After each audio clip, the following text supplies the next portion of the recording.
Good morning, you're watching Hornbill TV's Morning Pulse. Speaking on the Congress Party's Manrega Bachao Mahasangram campaign, Rajasthan Leader of Opposition Tikaram Juli has accused the BJP of weakening the Rural Employment Guarantee Scheme. He said that under the UPA government, Manrega was introduced as a right to provide rural employment and curb migration under the leadership of Sonia Gandhi and former Prime Minister Manmohan Singh. Juli alleged that the BJP has effectively dismantled the scheme while increasing the financial burden on states despite their limited resources. आज प्रदेश Congress committee की मनरेगा बचाओ अभियान की तैयारी की बैठक यहां पर आयोजित की गई है और आप सब लोग जानते हैं कि हमारी जब केंद्र के अंदर सरकार थी, श्रीमती सोनिया गांधी जी के नेतृत्व में सरदार मनमोहन सिंह जी के द्वारा ये एक कानून जो है गरीब लोगों को दिया गया था ताकि गांवों से पलायन रुके, बंधुआ मजदूरी से लोगों को मुक्ति मिले और गांव में लोगों को काम मिल सके, गांव का उत्थान हो, वहां आधारभूत जो संरचना है वो मजबूत हो और उसमें हम काफी मजबूती आई। इस चीज का ये नतीजा बताता है कि मनरेगा के अंदर ऐतिहासिक रूप से काम हुआ है। इन लोगों ने, चूंकि ये गरीबों का पैसा है, गरीबों के काम आ रहा था, इन लोगों को इस बजट को बंद करना है धीरे धीरे, तो इन्होंने सबसे पहले इसका नाम बदलने का नाटक रचा, भगवान श्री राम पे नाम रखा।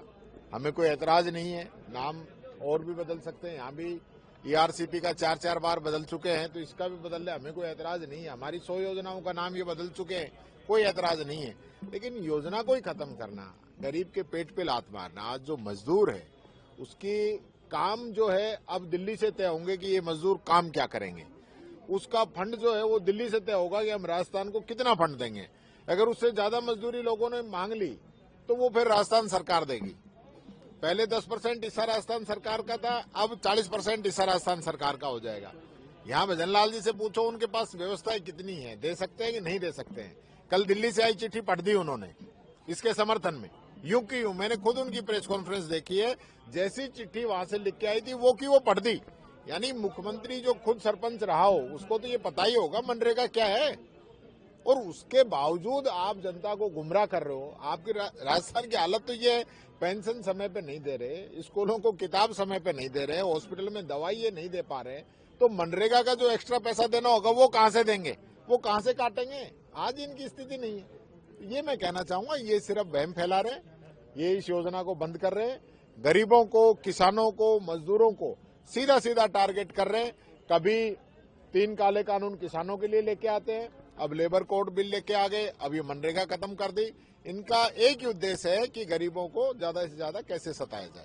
A two-day national level conference of the Union Ministry of Textiles began on Thursday at Sonapur near Guwahati with a strong focus on strengthening the textile sector, boosting exports and unlocking the potential of handloom and handicrafts in the Northeast. The conference being held on January 8th and 9th is attended by Minister of State for External Affairs Pabitra Margarita, Union Minister for Textiles Giriraj Singh, Haryana Chief Minister Nayaab Singh Saini, Assam ministers, senior officials and other dignitaries. Addressing the media on the sidelines of the event, Union Textile Minister Giriraj Singh said the two-day Chintan Manthan aims to set an ambitious target of taking India's textile sector to $350 billion. He emphasized that the Northeast has been identified as a key focus area, particularly for its handloom and handicraft strengths. The Union Minister said discussions during the two-day deliberations would focus on exports, new age fibers and employment generation. He further stated that the government aims to increase employment in the textile sector from 6 crore to 7 crore people, ultimately targeting over 30 crore livelihood linked directly or indirectly to the sector in coordination with state governments. Giriraj Singh also praised Assam CM Himanta Biswa Sarma for his support to the textile initiatives and broader development efforts in the state. The conference is expected to play a crucial role in shaping future textile policies, especially for integrating the Northeast into India's global textile value chain. आज पूरे देश का textile ministry का 2 दिनों का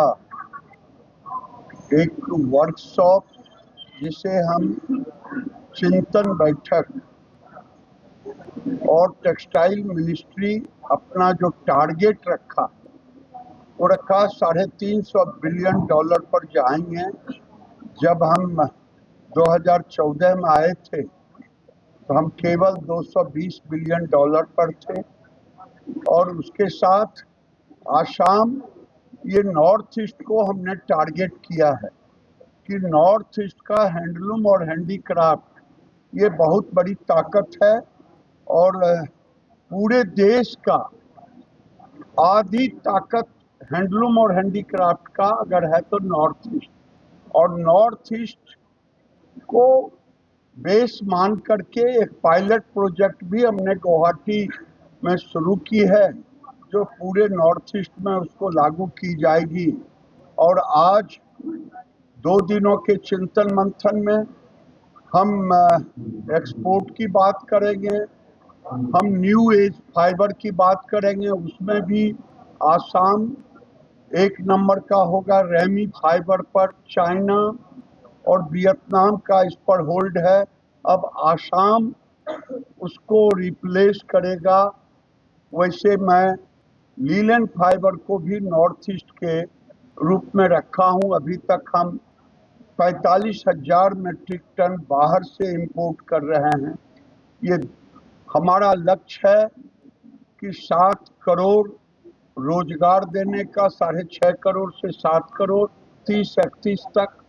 उस लक्ष्य की प्राप्ति के लिए राज्यों के साथ मिलकर के 2 दिनों का ये चिंतन बैठक है, और इसमें मुख्य रूप से मैं आभार प्रकट करता हूं यहाँ के मुख्यमंत्री को, हेमंत बिस्वा शर्मा को, जो उन्होंने इस कार्यक्रम के लिए अपने आप राज्य के सारे लोगों को लगाया है, और मैं उनको धन्यवाद देता हूं।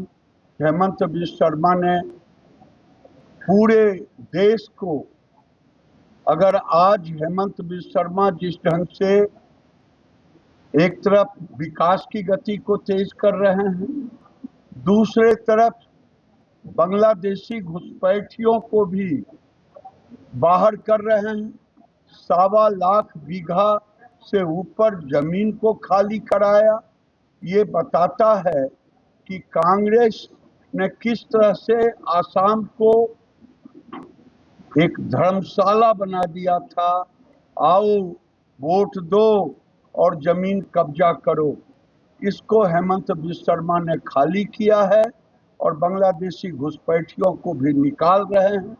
काश अगर बंगाल के मुख्यमंत्री हेमंत बिस्वा शर्मा जैसा होता, आज बंगाल बांग्लादेश बनने की स्थिति में नहीं। नेशनल टेक्सटाइल मिनिस्टार्स कन्फारेन्स राष्ट्रीय बस्त्र मन्त्रीসকলৰ এই অধিৱেশন আজি দুদিনীয়া কাৰ্যসূচীৰে গুৱাহাটী মহানগৰীৰ সমীপৱৰ্তী সোণাপুৰত আয়োজন কৰা হৈছে। ইয়াত দেশৰ বস্ত্ৰ মন্ত্ৰীসকলৰ লগতে সচিব তথা বস্ত্ৰ মন্ত্ৰালয়ৰ শীৰ্ষ পৰ্যায়ৰ বিষয়াসকল আৰু কেন্দ্ৰীয় চৰকাৰৰ বস্ত্ৰ বিভাগৰ আটাইকেইটা খণ্ডৰে আমাৰ শীৰ্ষ বিষয়াসকল উপস্থিত আছে। এই দুদিনীয়া কাৰ্যসূচীত দেশৰ লগতে প্ৰতিখন ৰাজ্যৰ বস্ত্ৰ উদ্যোগ, এই হস্তশিল্পৰ পৰা বিশাল উদ্যোগবিলাকলৈকে সকলোকে সামৰি কিদৰে উন্নীত কৰিব পৰা যায়, আৰু প্ৰধানমন্ত্ৰী মোদী ডাঙৰীয়াই যি আমাক এটা লক্ষ্য স্থিৰ কৰি দিছে যে 2030 চনৰ ভিতৰত 350 বিলিয়ন US ডলাৰৰ এক আমাৰ উদ্যোগটো হ'ব লাগে। গতিকে এই লক্ষ্য প্ৰাপ্তিৰ বাবে আমি কি ধৰণে আগবাঢ়িম তাৰে এক চিন্তন মন্থন বৈঠক আজিৰ পৰা আৰম্ভ হৈছে, আৰু সন্মানীয় গিৰিৰাজ সিং ডাঙৰীয়াৰ লগতে মধ্যপ্ৰদেশৰ মাননীয় মুখ্যমন্ত্ৰীও ইয়াত উপস্থিত আছিল। গতিকে এতিয়াৰ পৰা আৰম্ভ হ'ব চিন্তন মন্থন বৈঠক, আৰু ইয়াতে ভৱিষ্যতৰ ৰূপৰেখা ৰাজ্য আৰু কেন্দ্ৰ চৰকাৰে কেনেকৈ আগবাঢ়িব তাৰ ৰূপৰেখা তৈয়াৰ কৰা হ'ব। Madhya Pradesh leader of opposition Umang Singhar on Thursday slammed the state government and civic authorities over the water contamination incident in Indore, accusing serious negligence, corruption and attempts to suppress facts related to deaths and illnesses. The Congress leader demanded that legal action should be taken against those responsible for the incident and also ₹1 crore compensation to the affected families. Indore के अंदर एक भागीरथपुरा को लेके जो घटना घटी, इतने लोग मरे, लेकिन भागीरथपुरा इंदौर के अंदर कई भागीरथपुरा बन गए। जैसे मैंने आपको पानी की बोतलें दिखा रहा हूं, ये गंदा पानी, ये आपके बर्फानी धाम का पानी है, जहां भी कई पीड़ित परिवार मिले, उल्टी दस्त की शिकायत मिली के अस्पताल में। हर जगह यह स्थिति है इंदौर के अंदर, हर जगह पानी दूषित है, लोगों को उल्टी दस्त हो रहे, नर्क जैसी स्थिति में रह रहे हैं। हम बुरी टेकरी गए, वहां तो बड़ी खराब स्थिति थी। मैं कह सकता हूं कि किस प्रकार से लोग परिवार रह रहे, बड़ा मुझे देख के बड़ा दुख हुआ। और मैं समझता हूं कि इंदौर में अवार्ड मिल रहे हैं, अवार्ड कैसे अधिकारी ले रहे हैं? क्या आम व्यक्ति को अधिकार नहीं है पानी पीने का?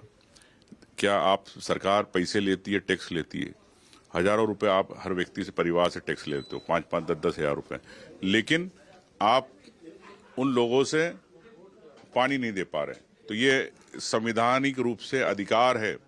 हम मांग कर रहे हैं कि आम जनता को पानी मिले, लेकिन मैं समझता हूं कि सरकार जागना नहीं चाहती। फिर एक दोबारा भागीरथपुरा इंदौर में बनेगा, लगता सरकार जब जागेगी।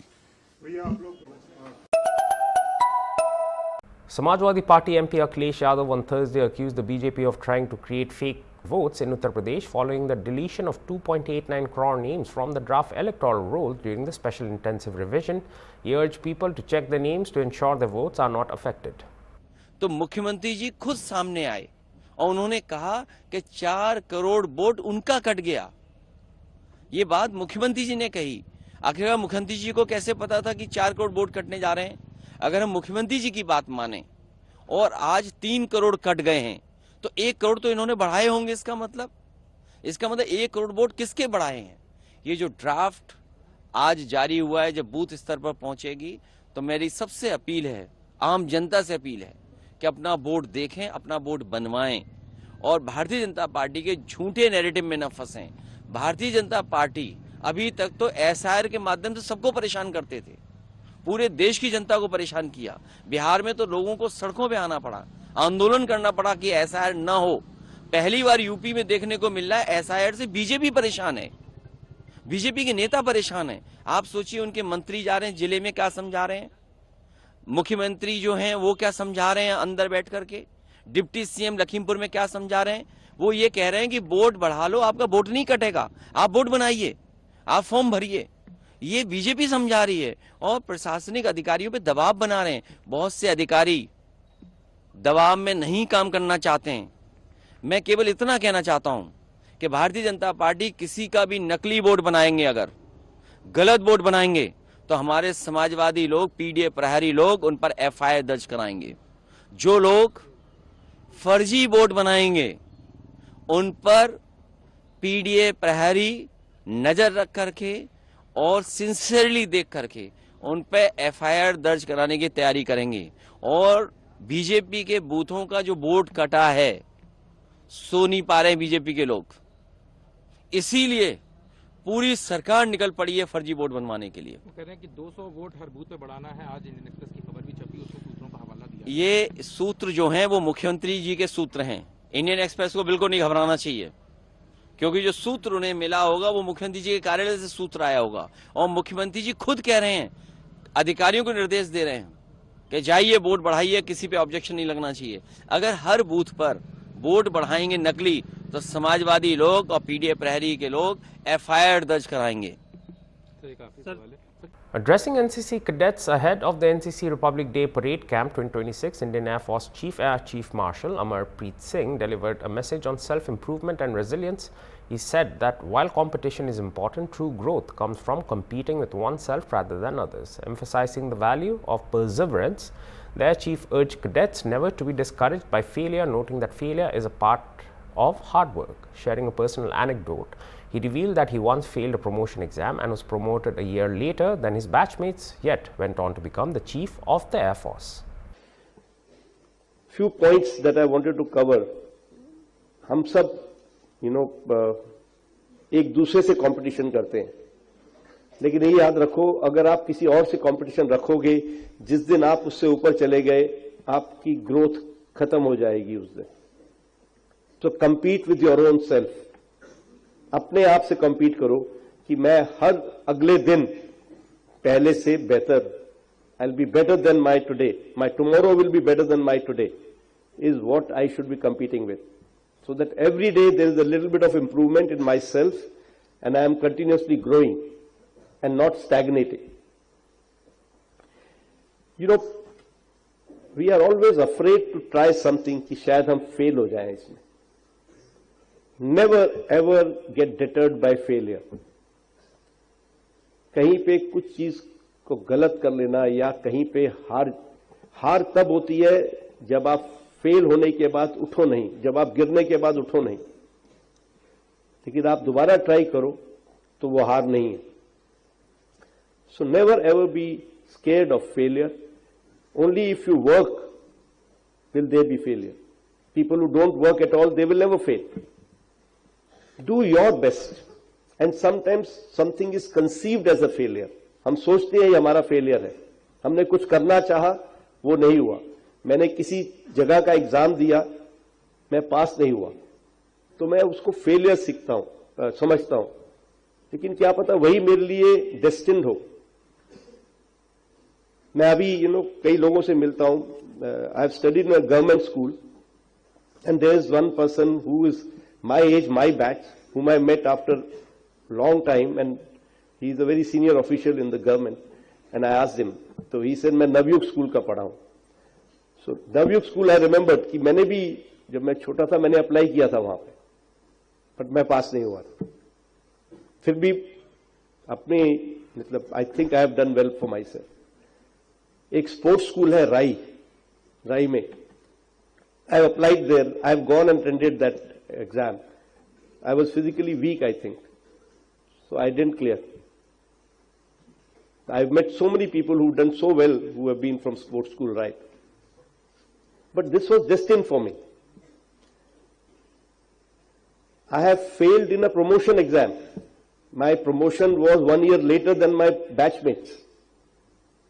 But still I have become the chief. Because this was destined.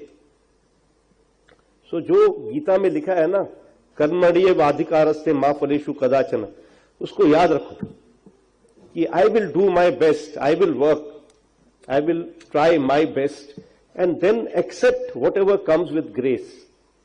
So be ambitious in life, try for everything, but don't get pulled down by some failures in life, some perceived failures in life. आपका काम करना ही आपका कर्तव्य है, बस. That is your duty, to work hard, to do well, to try to achieve something. Whether you are able to achieve or not does not matter as long as you are trying. The journey is more important than the destination. So this is something that you have to remember all your life. And yes, there are no shortcuts to success. If you have to succeed, hard work will be required. तो परिश्रम करो, do more and more hard work, but don't get locked down to some fixed ideas कि यही ही होना है या ऐसे ही करना है. Then don't, lose track of the good values that your parents and your initial teachers have taught you. The values of compassion, love, doing something for each other, helping out each other, living in harmony with each other and with nature. We saw the third program, what we are doing to this Mother Earth. So all those values which were taught to you during your initial education or by your parents, they have to be remembered. If we remember them, we'll be good citizens. You see what is happening today. You heard the noise that was being shown. On any road in India, you start hearing those honkings as soon as you get out of your house. You see spit marks all over. चारों तरफ पान की थूक और किसी गंदगी की चारों तरफ है. क्यों है? ये सब आप और हम कर रहे हैं. अगर आप और मैं ये सीख जाएं कि हमने नहीं करना है तो ये रुक जाएगा. बूंद बूंद से सागर बनता है. We all are contributing towards that in some way or the other. By not doing ourselves, by not teaching our younger generation, by not checking our elders in case they are doing it, it is our duty that we have to understand the civic sense. हम देश को आगे ले जाना चाहते हैं. 2047 का जो लक्ष्य है विकसित भारत, उसके लिए बहुत जरूरी है कि हम अपने इनिशियल जो बेसिक्स है उनको ठीक करें. आधी प्रॉब्लम हमारी उस दिन सॉल्व हो जाएगी जिस दिन हम गंदगी को बाहर फैलाना दूर कर देंगे. एक लेन में डिसिप्लिन, सेल्फ डिसिप्लिन के साथ चलना शुरू हो जाएंगे. हर काम को सही तरीके से करवाना शुरू कर देंगे. और थोड़ी पेशेंस रखेंगे एक दूसरे के लिए रेस्पेक्ट रखेंगे, जिसको भी आप जब भी आप किसी से डील करो, जस्ट रिमेंबर कि मैं इससे कैसे डील कर रहा हूं। अगर मेरे साथ कुछ ऐसा होगा, कोई मेरे से ऐसे बात करे, क्या वो सही है? अगर आपको अच्छी नहीं लगती वो बात, तो किसी और के साथ भी मत करो। और एक और चीज, कुछ भी करो एक बार ही सोचो कि अगर मेरे माँ बाप मेरे को ये करता देखेंगे, if my parents will see me doing this, will they like it और will they not like it? Will they be happy or will they be not happy? Take your decisions based on this. And we are all... And that was all for the Morning Pulse. For more news and updates, stay tuned to Hornbill TV. Goodbye.